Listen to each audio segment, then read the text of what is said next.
এই আখটি দেখুন বড় হয়ে গেছে গা। আর এই চারাগুলান অনেক ছোটো। এই চারা দিন কত বড় হয়েছে আর এই চারা কত ছোটো। এটি যদি রাহি তা মনে করেন যে বড়টাও ছোটো হয়ে যাবো গা। খাওয়ান খাদ্য কম পাইব, এটা খাওয়ান টাইনা লাগবো উপর থেকে। এলাকা এইটা কাটা ফালা দিই। আর এটা এন যে হইব এরকম জায়গাও নাই গা যে রাখা দিই। রাখা দিলে কোনো লাভ হইতো না, আরও লসও করাম। তাহলে কাটে পরিষ্কার করে দিতেছে, একবারে জঙ্গল হয়ে গেছে গা।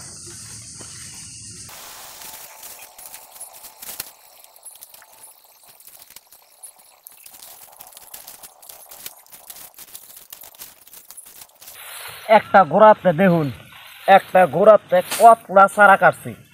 হুদা চারা ওই দেখুন, হুদা চারা ওই কাটছি। এইগুলা যদি উক বানান যাইতে হুদা টেহা আছে, উহের মেঝে টেহা ধরছে, ক্ষেতের মেঝে জমির মেঝে টেহা ধরছে, উক হয়েছে না, আখ হয়েছে না। দেখুন হুদা চারা। এই সব চারা কাটতে দিয়া কয়টা উক লাগছে? 1 2 3 4 5 6 7 8টা রাখছে। একটা সোফার মেঝে 8টা উক লাগছে।